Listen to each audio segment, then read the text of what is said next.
some common stories around pain. Yeah. You know, we can hear them in our own chatter, in our own minds. What are they, and why are they so similar to people in general?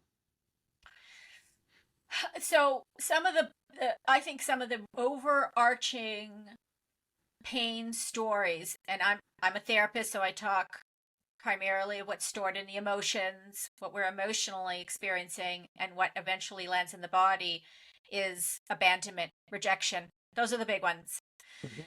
We and abandonment and rejection 1,000 years ago was lethal, right? Yeah, It was life threatening, and yeah, I still think that we are holding on to a deep terror of being rejected and abandoned, and we don't recognize it.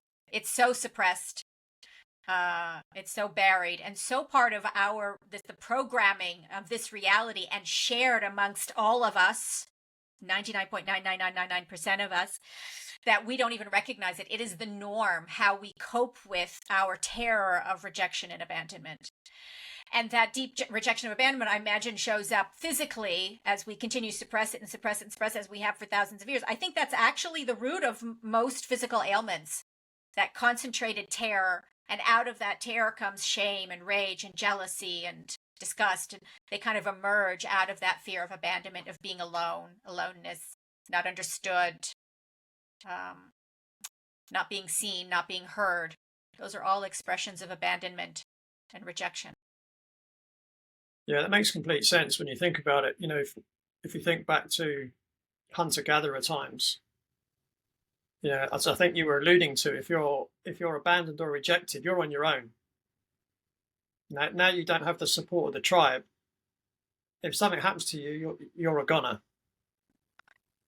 Absolutely. Yeah. And some populations more than others, right? Like if a woman was abandoned by her husband just a few hundred years ago, and even some places today, right? That was a death sentence. If a Mm. child was abandoned by their parents, death sentence. If Yeah, you were abandoned by your feudal lord, death sentence. Hmm.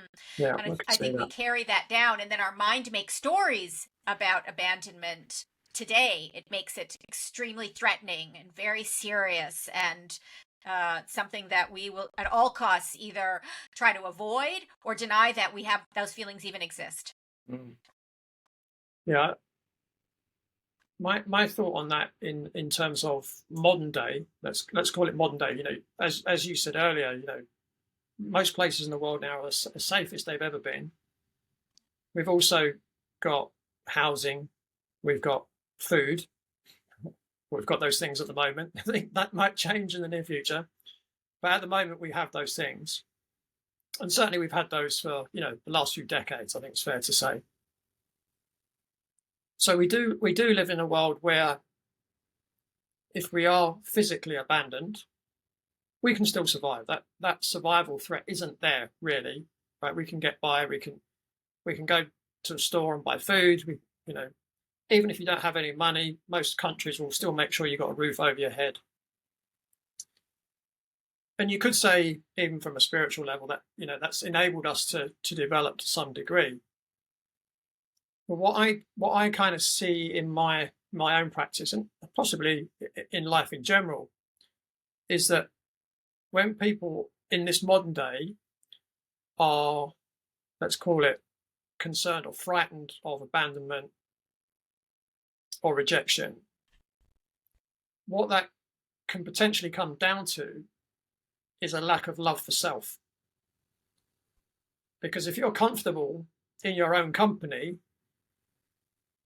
the fear of rejection or abandonment is going to be at least much less because you're okay in your own company. Correct. Does that make sense to you? Yeah, it's absolutely perfect, which, really looks into we don't or resist loving ourselves because we have other repressed stories down in there that tell us we're not good enough, we're not lovable enough, people don't see me, I'm not worthy. And so those are all wounds in there that we're not seeing, which means we've abandoned them. We've abandoned ourselves. So love can't get in there to ourselves. We can't love ourselves because these are in here in unseen places. So the work becomes, how do you find your way into seeing all of the stories that are in there and bringing love into them? So you release all of the layers of stories right down into the fear of rejection and abandonment. So it is, what part of me has not yet received my acceptance is the journey. And there's various ways. So emotional wounds and physical wounds and energetic blockages are the signposts that there's something within me that I've abandoned, that love, acceptance, compassion, consciousness has not yet gotten to, has not yet arrived at, has not yet opened up and released the contracted state of any of those stories. And I think that there's hundreds or thousands of stories depending on, what our path is. So absolutely, I agree with you 100%. And I think that reveals the journey, us not being able to sit comfortably in our own body as a signpost going, oh, well, there's work I need to do here because something in here is not feeling okay with itself. It's my job to get in there and find it and do the work to locate it and to see it fully and to accept it fully, which is to release the ancient stories of rejection and abandonment.